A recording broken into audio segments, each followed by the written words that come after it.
মাও বেপর্দা, মেয়েও বেপর্দা।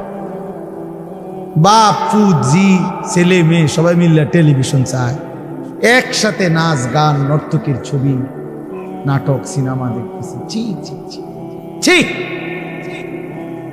কত নিকৃষ্ট মুসলমান, কত বেশরম বেহায়া নির্লজ্জ হইলে এত বড় বেশরম হইতে পারে। আত্মমর্যাদা, আত্মসম্মান, লজ্জা যদি এক বিন্দু থাকতো তাইলে তো বাবা জিজ্ঞেস করতো যে কিরে বাপ, তুই মুসলমানের ঘরে জন্ম নিয়া এক ওয়াক্ত নামাজ পড়ে না, তুই কেমনে রে আমি মুসলমানের সন্তান হইলি? তুই মুসলমানের ঘরে সন্তান হইলি কেমন? আরে এইটা তো আগে বোঝাপড়া করার বিষয় ছিল। তোর বিদেশ, তোর চাকরি, তোর দাখিল, তোর এসএসসি বেড়া এডি বাদ দে বেড়া, থো বেড়া এডি পরের কথা বেড়া। আগে তুই মুসলমানের বাচ্চা কিনা আগে এটা বল বেটা। তোর নামাজের বোঝাপড়া কর আগে বেটা। কিসের তোর বিদেশ, আবার কিসের তোর দেশ? তোর চাকরি দিয়ে আমি করব কি? তোর ব্যবসা দিয়ে আমি করবো কি? তোর উপার্জন খাইয়া আমি করবো কি বেটা? তুই তো হারাম কর, তো নাফরমান। এতটুকু যদি বিবেক বাবার না থাকে, সেটা কেমন বাবা? এ কেমন অভিভাবক? এ কেমন মুসলমান মা বাবা যাদের হৃদয়ে এই কথা আসলো না? আপনার তো উচিত ছিল আগে এই বুঝাপড়া করা। আগে ছেলের সাথে এই বুঝাপড়া করেন। তুই মুসলমানের বাচ্চা কিনা আগে এটা বল। মুসলমানের বাচ্চা 16 বছরে এক ওয়াক্ত নামাজ ছাড়া থাকে কেন? কথা বলেন, ইনসাফ কি বলে? ইনসাফের কথা বলেন, বিচারের কথা। ছেলেগুলোকে আপনারা এভাবে ছেড়ে দিলেন, আর তোমরা ছেলেরাও বাবা এভাবে নষ্ট হয়ে গেল। অনাদরে, অবহেলায় এমন সুন্দর জীবন, এমন সুন্দর যৌবন, শরীর স্বাস্থ্য সব শেষ করে দিলাম। একবারও মনে পড়লো না তোমারও তো শেষ আছে বাপ। রাত যেমন ভোর হয়, দিন যেমন রাত হয়, তোমারও হায়াতও একদিন শেষ হয়। প্রতি ঘন্টা, মিনিট, সেকেন্ড যায় মানে তোমার হায়াত যায়, আমার হায়াত যায়, ঠিক না? তো আল্লাহ আমাদেরকে বুঝ দান করেন। এজন্য বাপ আমরা ভাবা উচিত, আমাদের এটা ফিকির করা উচিত। ছোটরাও বড়রাও মাঝ বয়সীরাও এত লাগাম ছাড়া মানুষ হয় না। মুসলমানের জীবন এত বড়, জন্তু জানোয়ারের মতো হওয়ার কথা না বাবা। হ্যাঁ, গুনাহ হইতে পারে, গুনাহ আমারও আছে, আপনাদেরও আছে, গুনাহ হইতে পারে, হবে। সেটা হলো হুঁচট খাওয়া। মানে চলার পথে আমি 10 কিলো পথ হাঁটলাম, আমি 30 কিলো পথ গেছি এক জায়গা থেকে আরেক জায়গায়। তো এই চলার পথে হয়তো একবার আধবার পড়ে যাইতে পারি, পিছলা খাইতে পারি, ঠিক আছে, এটা হইতে পারে। কিন্তু আমি বুঝি 30 কিলোমিটার একেবারেই পড়ে রইলাম, পিছলা খাইয়া রইলাম। তাহলে ভুল আমার হইতে পারে, গুনাহ আমার হইতে পারে। আমার 6 মাসে কোনোদিন নামাজ ছুটে যাইতে পারে। আমি জীবন চলার পথে কখনো কাউকে রাগ করতে পারি, গালি দিয়া লাইতে পারি। এটা তো হওয়া স্বাভাবিক, হইতে পারে। কিন্তু লাগাতার প্রতিদিন একরকম, এটা মুসলমান? কথা বুঝছেন কিনা আমার? আপনি বুঝি এখানে প্রত্যেকদিন মিশা কথা কইবেন, আপনি বুঝি প্রতিদিন সুদ খাইবেন, আপনি বুঝি প্রত্যেক দিন ওজনে কম দিবেন, এটা বুঝি মুসলমান?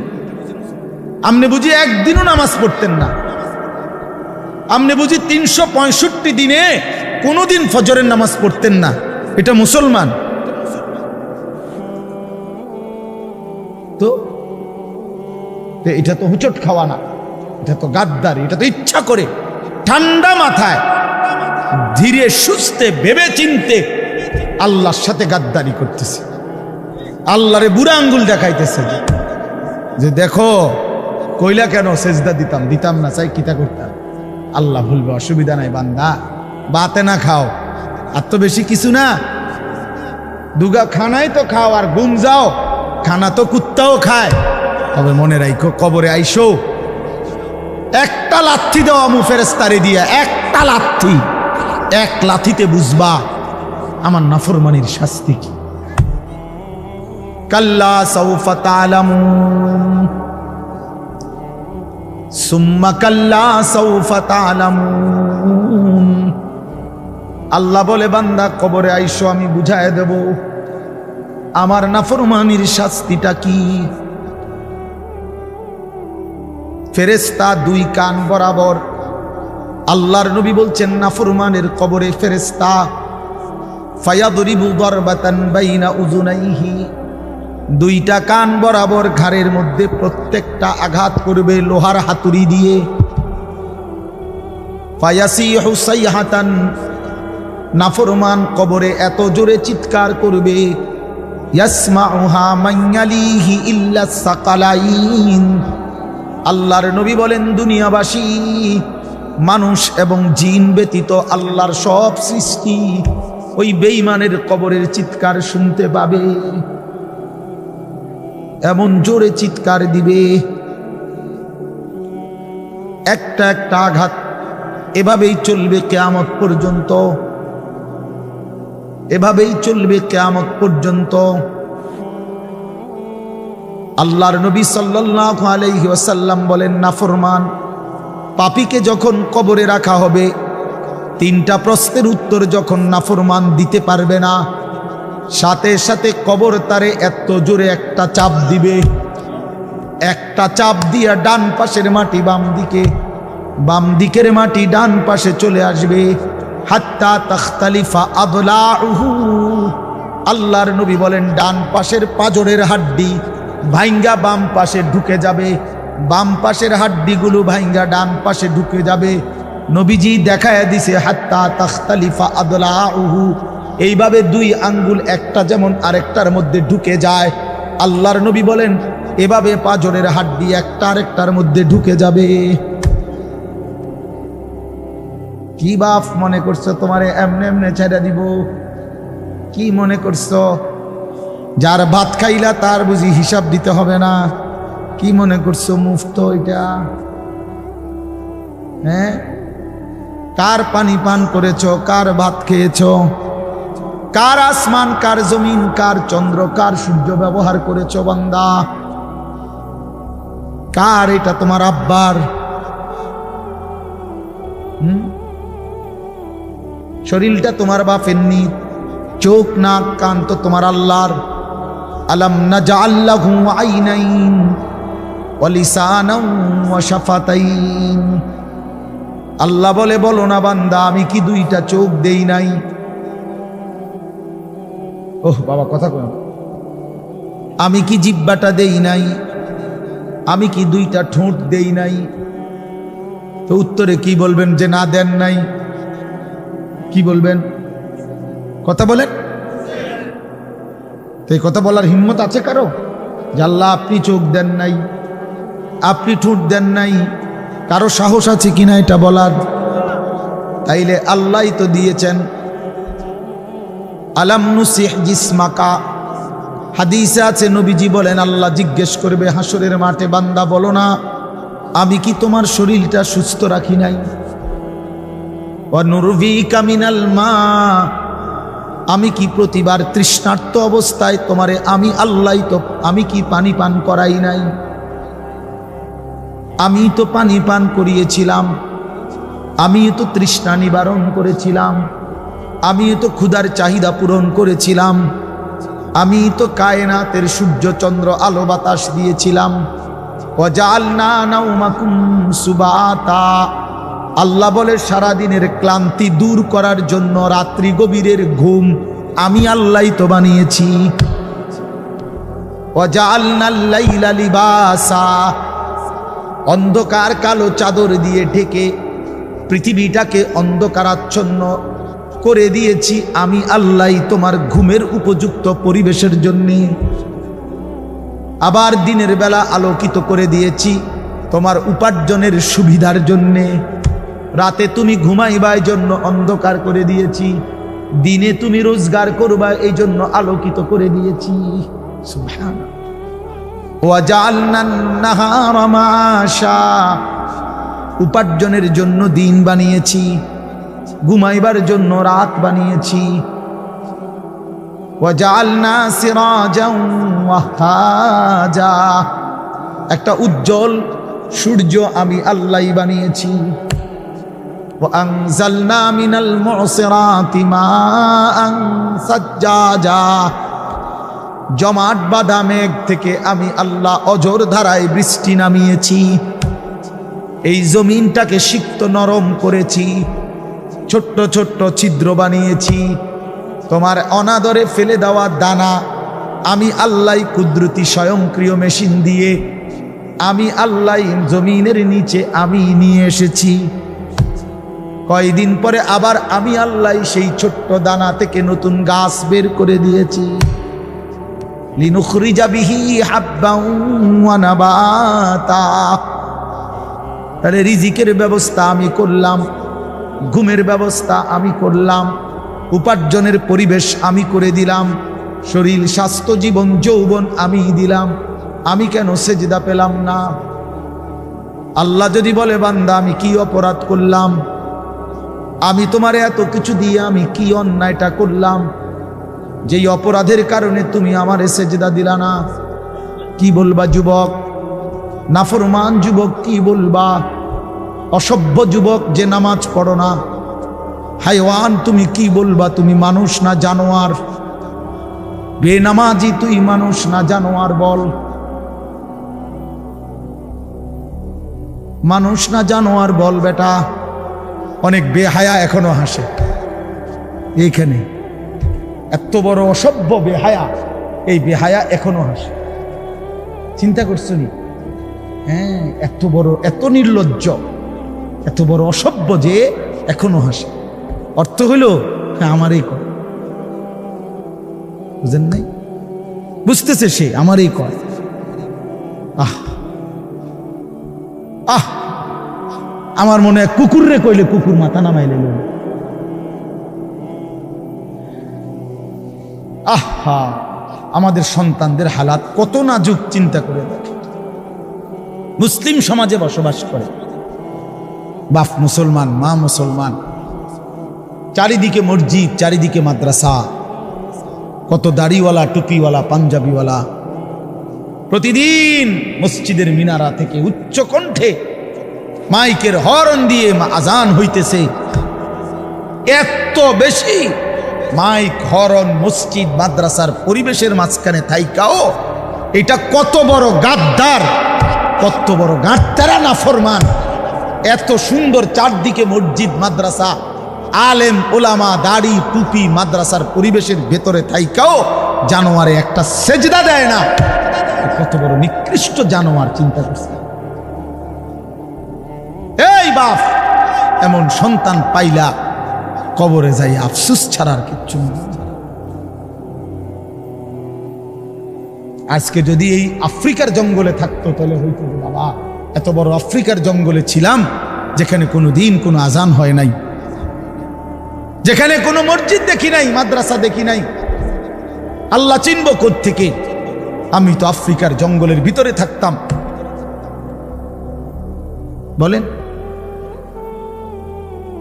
একটা ছেলে বলেন, এই ছেলেগুলো বেনামাজি যে ছেলেগুলো, এদেরকে জিজ্ঞাসা করেন যে বাবা তুই কি আল্লাহ চিনলি না, না রাসূল চিনলি না? তুমি বাবা কি মসজিদ চিনলা না, মাদ্রাসা চিনলা না? কোনোদিন কি কোরআন দেখলা না? কারো লাশ, কারো জানাজা, কারো কবর কিছুই দেখো নাই? কিচ্ছুই তোমার কলজার মধ্যে কোনো এক বিন্দু কোনো বিবেক অনুভূতি জাগাইলো না? শুধু নারী, শুধু একটা মোবাইল, শুধু একটা ছবি, শুধু একটা অশ্লীল দৃশ্যের কাছে হেরে গেলা। ছেলেরা বলো বাবা, তোমরা বলো, কার কাছে হাইরা গেলা? কেমনে হাইরা গেলা তুমি? তোমার বাপ মুসলমান, মা মুসলমান, তোমার ঘর মুসলমান, তোমার দাদা দাদি, নানা নানি, চাচা মামা, ফুফা খালু সব মুসলমান। তোমার এলাকার চারদিকে আজান হয়, তোমার মহল্লার প্রত্যেক গলিতে গলিতে মাদ্রাসা আছে, কোরআনের ঘর আছে। তোমারই কোনো না কোনো চাচাতো ভাই, মামাতো ভাই, ফুফাতো ভাই, আত্মীয় কেউ না কেউ হাফেজে কোরআন আছে, আছে না?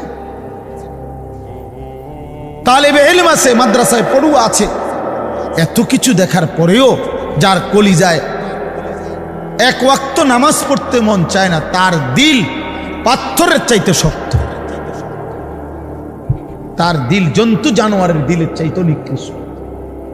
কারণ এ বড় শক্ত হারামি, মনে রাখি, সে কিছুই মনে করে না আল্লাহকে, কিছুই মনে।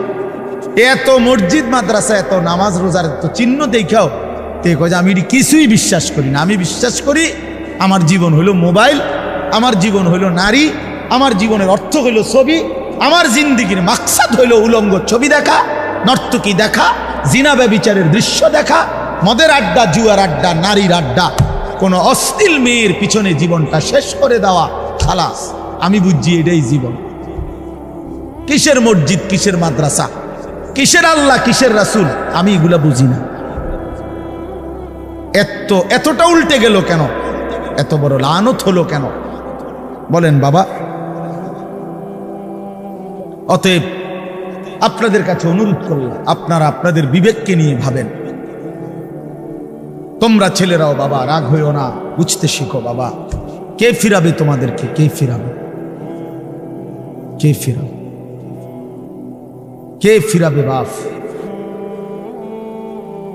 তোমরা কি কোনোদিন মরবা না? আজ যদি মৃত্যু হয়, এই বেনামাজি জিন্দিগি নিয়ে কেমনে কবরে যাইবা? টিকবা কেমন? এই নাফরমানের জিন্দিগি নিয়ে কেমনে টিকবা? এই জন্য আমরা প্রত্যেকেই প্রস্তুতি নেই। যদি ভাবতে শিখি, বুঝি, সামান্য অনুভূতি জাগে, তাহলে এই অনুভূতিটাকে কাজে লাগাবার একটা বড় সুযোগ, পিছনের গুনাহ মাফ করে নতুন করে নিজেকে আল্লাহর ইবাদত, ঈমান, আমলের দ্বারা সজ্জিত করার একটা শ্রেষ্ঠতম সিজন, মৌসুম আসতেছে, সেটা হলো মাহে রমজান। মাহে রমজান বড় বেশি সুযোগ আসতেছে। আল্লাহ যদি দয়া করে হায়াত দেয়, তো পিছনের সব গুনাহ মাফ করিয়ে নতুন সাজে নিজেকে সজ্জিত করার, আখিরাতের রঙে রঙিন করার, জান্নাতের রঙে নিজেকে গড়ে তোলার এক শ্রেষ্ঠতম মাস মাহে রমজান। রমজান মানে অন্য কিছু, রমজান মানে ভিন্ন কিছু। রমজান মাসে মানে নিজেকে বদলানোর মাস, রমজান মানে নিজেকে পরিবর্তনের মাস, রমজান মানে নিজেকে আখিরাতের রঙে রঙিন করার মাস, রমজান মানে আল্লাহ তাআলার মহব্বতে, রাসূলুল্লাহ সাল্লাল্লাহু আলাইহি ওয়াসাল্লামের মহব্বতে ডুবে যাওয়ার মাস। এটা আমাদের সামনে। আল্লাহ আমাদের জন্য রমজানের হায়াত ভিক্ষা দান করেন। আল্লাহ যেন আমাদের সকলকে রমজান পর্যন্ত পৌঁছিয়ে দেন। এই আয়াত দেখেন, আল্লাহ তাআলা বলছেন, ইয়া আইয়ুহাল্লাযীনা আমানু, হে ঈমানদারগণ, কুতিবা আলাইকুমুস সিয়াম, তোমাদের উপরে রোজা ফরজ করা হলো, কামা কুতিবা আলাল্লাযীনা মিন ক্বাবলিকুম, যেমনটা ফরজ করা হয়েছিল তোমাদের পূর্ববর্তীগণের উপর, মানে পূর্বের ঈমানদার উম্মতদের উপর। কেন ফরজ করা হলো রোজা? উদ্দেশ্য কি? আমি আল্লাহর, লাআল্লাকুম তাত্তাকুন, যেন তোমরা মুত্তাকি হতে পারো, মুত্তাকি হইতে পারো, আল্লাহ বিরু হইতে পারো। আর মুত্তাকি হলে কি লাভ হবে? উইদ্দাত লিল মুত্তাকিন, আল্লাহ বলে জান্নাত বানানোই হয়েছে মুত্তাকিদের জন্য। মুত্তাকি হবে তো জান্নাতি হবে, জান্নাতি হবে। এই আয়াতটার অল্প একটু কথা, আমি এই আয়াতটাই পড়ছি, সূরা বাকারার 183 নম্বর আয়াত, দ্বিতীয় পারা, দ্বিতীয় সূরা। এটার উপর আর একটু কথা বললে আমার কথা শেষ। আমরা আমাদের যদি পরিবর্তন চাই, পরিবর্তনের সুযোগ মাহে রমজান। আমরা যদি আখিরাত সাজাইতে চাই, আমাদের জন্য শ্রেষ্ঠ সুযোগ মাহে রমজান। আমরা যদি ঘুরে দাঁড়াইতে চাই, আমাদের জন্য শ্রেষ্ঠ সুযোগ মাহে রমজান। মাহে রমজান, আল্লাহ নাফরমানির এই জিন্দিগি আমি ছেড়ে দেব, আপনার রঙে রঙিন হব, তাইলে শ্রেষ্ঠতম সুযোগ মাহে রমজান। মাহে রমজানের মধ্যে অসম্ভব শক্তি আছে, মাহে রমজানের মধ্যে অসম্ভব পাওয়ার আছে। আল্লাহ বলছে, রমজানে বান্দা আইসো আমার কাছে, রাত দিন 24 ঘন্টা আমি আল্লাহ জাহান্নাম থেকে মুক্তি দিতে থাকব। ওতাকা উমিনান নার, জাহান্নাম থেকে মুক্তি দিল। সারা রাত মুক্তি দেব, সারা দিন মুক্তি দেব। রমজানের প্রতি ঘন্টা, প্রতি মিনিট, প্রতি সেকেন্ড হীরা মণি মুক্তা জহরতের চাইতেও কোটি গুণ বেশি দাম, কোটি গুণ বেশি।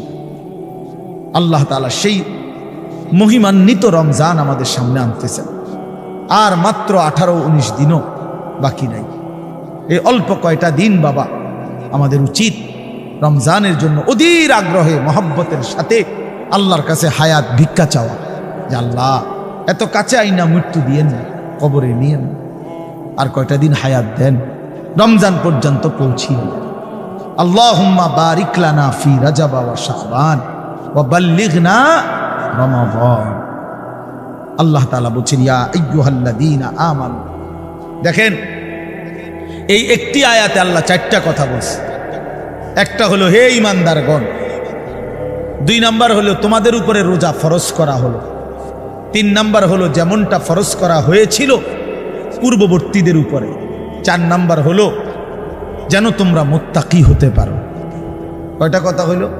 এই 4টা কথার আমি 4টা আলগা সংক্ষিপ্ত একটু ব্যাখ্যা বলি। 1 নাম্বার হলো হে ঈমানদারগণ, এটা আল্লাহ আমাদেরকে ডাক দিয়েছেন। তাফসীরের মধ্যে আছে আদম আলাইহিস সালাম থেকে নিয়ে আমাদের নবী পর্যন্ত, ইতিপূর্বে আমাদের নবীর আগে যত নবী পৃথিবীতে আল্লাহ পাঠাইছেন, ওই নবীদের উপরে যারা ঈমান আনছিল, ওই নবীদের আমলে তাদের কাউকে কোনোদিন আল্লাহ তাআলা এই শব্দ দিয়ে হে ঈমানদারগণ, ইয়া আইয়ুহাল্লাযীনা আমানু বলে ডাক দেন নাই। আগে সর্বপ্রথম আমাদের নবী, আখিরি নবী, আল্লাহর বন্ধু, আমাদের নবীর ভালোবাসায় আল্লাহ তাআলা বলছে, বন্ধু, বিগত কোন নবীর ঈমানদার উম্মতকে আমি যেই শব্দে ডাকি নাই, এই প্রথম আপনার ভালোবাসায় আপনার ঈমানদার উম্মতকে আমি ইয়া আইয়ুহাল্লাযীনা আমানু এই নতুন শব্দে ডাক দিলাম। হে ঈমানদারগণ, হে ঈমানদার, তোমরা আমার। তাফসীর ইবনে কাসিরের মধ্যে আছে, যে ঈমানদার সে আল্লাহর বন্ধু, যে মুমিন সে কার বন্ধু? আল্লাহর বন্ধু। আল্লাহর বন্ধু, মুমিনের বন্ধু আল্লাহ, আল্লাহর বন্ধু মুমিন, আল্লাহর বন্ধু মুমিন। এই জন্য তাফসীরে লিখছে, হে ঈমানদারগণ, এই কথার আরেকটা তর্জমা এটা, হে আমার বন্ধুগণ।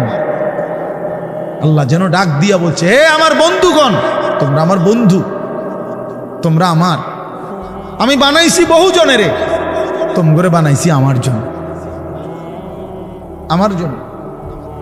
তোমরা আমার, তোমরা আমারে মেনে নিয়েছ, তোমরা আমার কালেমা পড়েছ, তোমরা আমার রসুলকে মেনে নিয়েছ, অতএব তোমরা আমার। তোমাদের কালেমা লা ইলাহা ইল্লাল্লাহ মুহাম্মাদুর রাসূলুল্লাহ, এটা আমি গ্রহণ করলাম, গ্রহণ করে আমি নিলাম। এই জন্যই আমি তোমাদেরকে ডাক দিই। তুমি বলছো আমি এনে ভর্তি অমুক, ওই যে আমারে মোহাম্মদে বলছে, তার ছোট ভাই হাফেজ মুশাররফ কয়, আমার আজকে বললো যে হুজুর ভর্তি করামু আপনার মাদ্রাসায়, তো কি কোন সময় আমু, ফরম নিয়ম কানুন কি? আমি এত কথা তোমার দরকার কি, হাতে ভর্তি হইব সারছে তো। তার মানে আমি বলতে চাইছি, তারে কি বুঝাইলাম, তোমার এত নিয়ম কানুনের দরকার কি, আমি তারে নিলাম, খালাস, আমি ভর্তি নিলাম। তাইলে অর্থ হইল আল্লাহ তাআলা বলছেন, বান্দা তোমার কালেমা আমি নিলাম,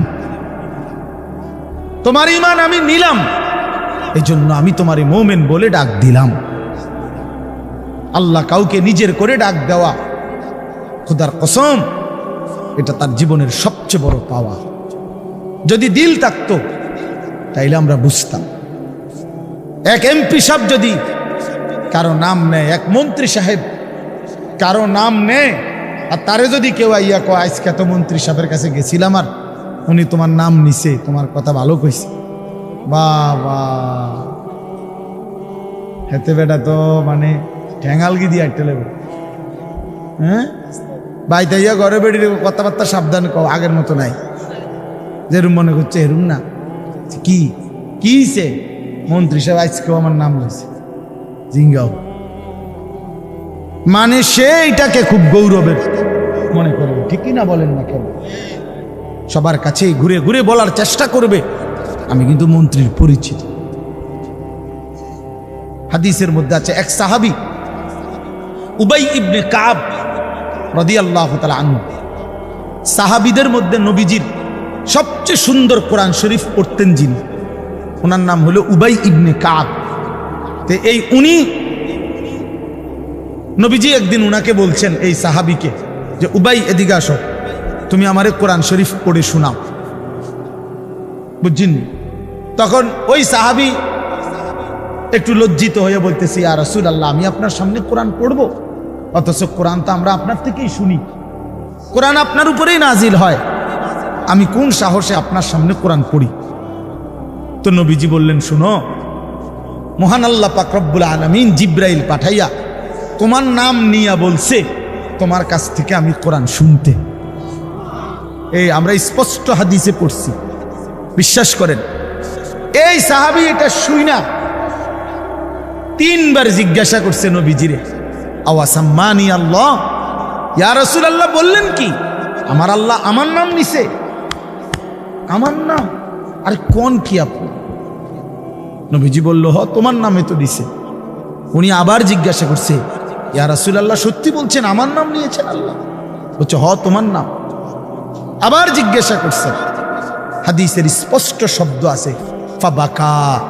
3 বারের পরে এই সাহাবী খুশিতে আনন্দে চিৎকার করে কাঁদতে শুরু করছে আর বলতেছি, ইয়া রাসূলুল্লাহ, এক গোলামের কি পরিমাণ সৌভাগ্য, তার মুনিব তার নাম নিয়েছে।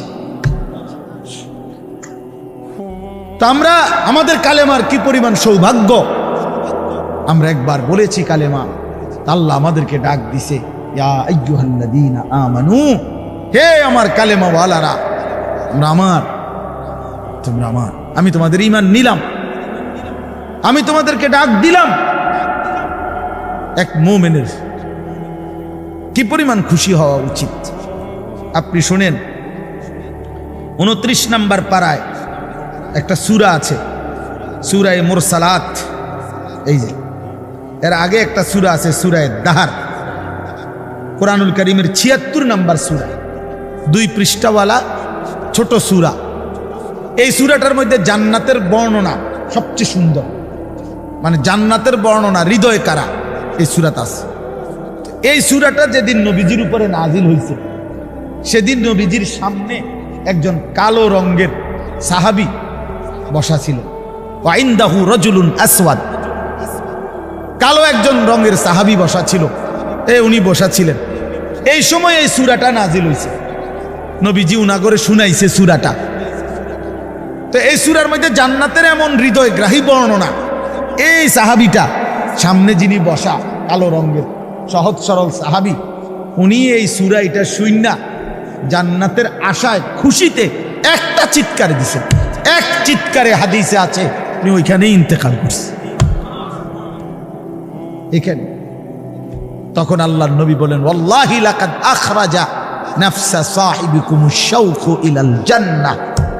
নবী বলেন, আল্লাহর কসম, জান্নাতের প্রবল আকাঙ্ক্ষায় তোমাদের বন্ধু জীবন দিয়ে দিল। निकल जाए दम तेरे कदमों के नीचे, यही दिल की हसरत, यही दिल की आरज़ू है। এটা উর্দু শের আর কি, অর্থ হইল, হে প্রিয়তম, তোমার পায়ের নিচে জীবন দিলাম, জান দিয়ে দিলাম। আর এটাই ছিল আমার সারা জিন্দেগীর তামান্না, দিলের আকাঙ্ক্ষা, যে তোমার জন্য আমি জীবন দেব, আর সেটাই দিয়ে দিলাম। নিকল যায় দম তেরে কদমু কে নিচে, তোমার কদমের নিচে আমার জান গেল। এহি দিল কি হাসরত, এটাই ছিল দিলের আকাঙ্ক্ষা। এজন্য আজকে ছেলেরা কোথায় জীবন শেষ করে দিচ্ছ? এমন সুন্দর জীবন, এমন সুন্দর যৌবন, আহা, শক্তির টাইমটা, জীবনের সক্ষমতার সময়। ছোটবেলা তো ভাইয়া দুর্বল, বৃদ্ধ বয়সটাও দুর্বল। তোমাদের অনেক কিশোর নওজোয়ান একজনের গায়েও চাদর নাই, কিন্তু মুরব্বী সবগুলোর গায়ে চাদর। দেখো চাকায়া, এই চাচারা তো আমার সব পরিচিত চাচা। অর্থ হইল এই বৃদ্ধের এই দুর্বলতা তাকে চাদর গায়ে দিতে বাধ্য করেছে। তার শরীরে শীতের অনুভূতিটা বেশি, ঠিক কিনা বলেন? কিন্তু তোমরা নওজোয়ান, তোমাদের অধিকাংশ কারো গায়ে এই চাদর নেই। তোমরা দেখো ভাইয়া, আমার গায়ে কোনো চাদরই নাই। তাইলে বুঝাইতে চাইলাম এই শক্তির সময় যৌবন। যৌবন, যুবক চাইলে পাহাড় কাইটা সমান করতে পারবে। যুবক চাইলে সাগর নদী মাটি দিয়ে ভরাট করে দিতে পারে। একটা এলাকার যুবক ছেলেরা যদি চায়, সবার হাতে হাতে মদের বোতল পৌঁছাই দিতে পারবে। একটা সমাজের ছেলেরা যদি চায়, সবার হাতে হাতে নামাজের মুসল্লাও তুলে দেবে। অতএব ছেলেরা, তোমরা যারা যুবক আয়োজন করছো, আমি তোমাদের উৎসাহ দেই, একটু আগাও, এখানে থাইমা যাইও না। একটা মাহফিল করছি, এক ফোটলা বিরিয়ানি খাওয়াই দিছি, খালাস না বন্ধু, একটু আগাও। তোমরা আবার বসো, যে কয়জনে মাহফিলের আয়োজন করছো তোমরা আবার বসো, যে আমরা কেমনে আটটু ভালো হইতে পারি, আটটু চরিত্রবান হইতে পারি, আমরা কেমনে নিজেরা নামাজ ধরতে পারি। একটু যদি হিম্মত করো যুবক, ইনশাআল্লাহ ভালো হবে। শনিবার দিন আমি আমার মাদ্রাসায়, এই শনিবারে সকাল 10টা থেকে বিকাল 4:30 পর্যন্ত, এইবারই প্রথমবার আমি আলাদা 16 বছর থেকে 30 বছরের নিচে যাদের বয়স, এই কিশোর যুবকদের জন্য আলাদা ইসলাহি মজলিসের আয়োজন করছিলাম। আমার শায়েখ আল্লামা মুফতি মুশতাকুর নবী সাহেব বয়ান করছেন, আল্লামা মুফতি আমজাদ হুসাইন সাহেব বয়ান করছেন, হজরত মাওলানা মুফতি ইউসুফ বিন ইকবাল বয়ান করছেন, আমাদের কুমিল্লা ক্যান্টনমেন্টের বড় একজন শিশু বিশেষজ্ঞ ডাক্তার মিজানুর রহমান উনি বয়ান করছেন, আমি নিজে কিছু কথা বলছি। প্রায় 600 ছেলে এন্ট্রিভুক্ত আসছে, উপস্থিত হয়েছে 600। সন্দ্বীপে, চট্টগ্রামে আমরা প্রতি বছর সন্দ্বীপ যাই, সেখানে 4টা-5টা ছেলে ফজরের নামাজের জন্য, তারা বন্ধু, কলেজের ছেলে, 4-5 জন ছেলে মাত্র। ওরা একদিন সিদ্ধান্ত নিছিল, ওরা সবসময় ফজরের নামাজ পড়তো, তো ওরা একদিন সিদ্ধান্ত নিছে যে ফজরের পরে তারা সন্দ্বীপ তো সাগরের পারে, তো সাগরের পারে হাঁটতো তারা। তো তারা একদিন সিদ্ধান্ত নিছিল আজ থেকে 1 বছর আগে, যে আমরা সকালবেলা না হাইটা চলো আমরা বন্ধুদেরকে ফজরের জন্য জাগাই, ফজরের ক্যাম্পেইন করি, ফজরের জন্য গণসংযোগ করি। এই 4-5 জন ছেলে উদ্যোগ নিয়ে শুরু করছে। ঠিক 1 বছরের মেহনতে এই গত নভেম্বর, 24 সালের নভেম্বরে আমি গেছি মাহফিলে, ওইখানে তারা আমার লিস্টেড, ফজরের পরে আমি তাদের জন্য আলাদা বয়ান করছি, তাদের আলাদা মাহফিল হয়েছে ফজরের পরে। মানে রাইতে আমি যেই প্যান্ডেলে ওয়াজ করছি, ওই প্যান্ডেলটা তারা সকালের জন্য আবার ভাড়া নিছে। বুঝেন না এই কথা? আমি ওখানে ছিলাম, আর ওখানে রাত্রে আসা যায় না, ওইটা সন্দ্বীপে স্পিড বোট দিয়ে আইতে যাইতে হয়, তো তার রাইতে আওয়ানের সিস্টেম নেই, থাকতে হয়। এই জন্য ফজরের পরে আবার বয়ান করছি 1.5 ঘন্টা। তো ওরা, আমি বললাম এত ভোরে ছেলেরা আইবনি, কয় হুজুর আসবেন ইনশাআল্লাহ, আপনি দেখেন। তারা আমারে দেখাইছে কাগজে কলমে লিস্টেড করা, প্রায় 4,500 ছেলে এখন ফজরের নামাজ জামাতে। যুবক চাইলে কি না পারে, যুবক চাইলে ভাঙতে পারে, যুবক চাইলে গড়তে পারে, যুবক চাইলে বুলডোজার দিয়ে সমান করে লাইতে, সমান করে ফেলতে। আবার সেই ভাঙার উপরে যুবক চাইলে গড়তেও পারে। আল্লাহ তাআলা নওজোয়ানের শরীরে অসম্ভব হিম্মত দান করছে, অসম্ভব হিম্মত। এই জন্য বাপ, আমি যুবক যারা, তাদেরকে উৎসাহিত করলাম। মহান আল্লাহ পাক রব্বুল আলামিন আমাদেরকে বলছেন, আমি তোমাদের ইমানদার, ইমান নিলাম, আমি ইমান দিছি বান্দা। আমি গত বছর যখন তাবলীগের সফরে ছিলাম দিনাজপুর জেলায়, গত বছর আগস্ট মাসে 72 বছর বয়স্ক একজন হিন্দু লোককে কালেমার দাওয়াত দিছিলাম। ওনার 2 ছেলে মুসলমান, ওনারে আমি 2.5 ঘন্টা কালেমার দাওয়াত দিছি। আমরা 3 জন আলেম মিলে কত অনুনয় বিনয় করছি, কাকুতি মিনতি করছি, কাঁদছি, চোখের পানি ফেলছি।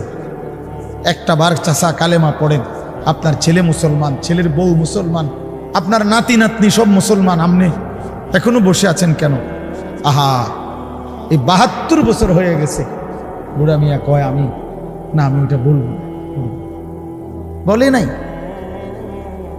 আমি আমার সাথীদের কাছে, আমার 26 জন সাথী নিয়ে চিল্লায় গেছি, 16 জন আলেম, এক চিল্লা সফরে 950 মানুষ আল্লাহর রাস্তায় বের হয়েছে চিল্লার জন্য। আলহামদুলিল্লাহ, আল্লাহই করাইছে। তো বলতেছিলাম, আমি সাথীদের কাছে এসে বলছিলাম যে দেখেন, 72 বছর বয়স হয়ে গেছে, এক আল্লাহর বান্দা তার জবান দিয়া কোনোদিন তার মালিকের নামটা বের হয়। আমারে আপনারে আল্লাহ তাআলা কত বড় তৌফিক দিছে যে আমরা কত হাজারবার লক্ষবার কালেমা লা ইলাহা ইল্লাল্লাহ মুহাম্মাদুর রাসূলুল্লাহ এটা যে আমরা পড়তে পারি, পড়তে পারছি, এই সৌভাগ্যের কৃতজ্ঞতা কি? এটা যদি আল্লাহ আমগো জবান দিয়ে কোনোদিন না বলাইতো। কথা বলে না বাপ, এই ছেলেরা মিয়া, এই আব্বাস যারা নামাজ পড়ো না, আরে না ফরমান, তুই যদি হিন্দুর ঘরে জন্ম নিতি, তুই যদি ইহুদির ঘরে জন্ম নিতি, তুই যদি খ্রিস্টানের ঘরে জন্ম নিতি, বেটা কি হতো জীবন যদি কোনোদিন কালেমার আহ্বান না শুনতা? তুমি তো মুসলমানের ঘরে জন্ম নিয়া এভাবে ইমানকে ফেলে দিলা। মুসলমানের ঘরে জন্ম নিয়ে এভাবে নামাজকে প্রত্যাখ্যান করলা। ছি ছি ছি ছি, তোমারে দেখে তো হিন্দুও হাসবে, তোমারে দেখে তো ইহুদিও হাসবে, তোমারে দেখে তো খ্রিস্টানও হাসবে, যে দেখছো হয় নাকি শ্রেষ্ঠ জাতি, ওদের ধর্ম নাকি শ্রেষ্ঠ ধর্ম, ওদের ধর্ম কোরআন নাকি শ্রেষ্ঠ কিতাব, ওদের শ্রেষ্ঠ ধর্ম ওদেরই পছন্দ হয় না, ওদের শ্রেষ্ঠ কিতাব ওরাই পড়তে পারে না। তো এটা কিসের শ্রেষ্ঠ? কথা বলেন না। তাহলে আমি তো আমার ধর্মের অপমান। কথা বলেন না, আমি আমার ধর্মের অপমান না, আমি আমার কোরআনের অপমান। এজন্য তোমরা যারা বেনামাজি ছেলে, তোমরা ধর্মের অপমান। তোমাদের যাদের চুল বেঈমানের মতো, তোমরা মুসলমান ধর্মের অপমান। তোমরা, তোমাদের কারণে আমার ধর্ম লজ্জিত, তোমাদের কারণে ধর্ম বেইজ্জতি হয়েছে। তোমরা ইসলামকে অপমানিত করলা, আল্লাহকে অপমানিত করলা, আমার নবীর শ্রেষ্ঠতম 23 বছরের আদর্শকে তোমরা অপমানিত করলা। এই অপমানের বিচার আল্লাহ করবে, মনে রাখো, ছেড়ে দিবে না বাপ। আল্লাহ কোরআনে বলছে, বান্দা আমি 1 সেকেন্ড ছাড়বো না, আমি হিসাব নিব। তুমি আমারে কি মনে করছো বান্দা? বাদুগা খাওয়াইছি দেখে তুমি মনে করছো আমি মাতি না? হ্যাঁ, কিটা মনে করছো? এ পেশাব পায়খানা আর ভাত তুমি মনে করছো? আমি কিছুই বলবো না, কিছুই বলবো না। তুমি জানো না ফেরাউনকে শোয়াইছে কে? তুমি জানো না কারুনকে শোয়াই দিছে কে? তুমি জানো না নমরুদ সাদ্দাতকে নিশ্চিহ্ন করে দিয়েছে কে? তুমি শোনো নাই? তুমি আন্দাজ করো নাই আমি আল্লাহ কেমন? এই পৃথিবীর কত অবাধ্য জাতিকে আমি আল্লাহ ধ্বংস করে দিয়েছি, শোনো নাই?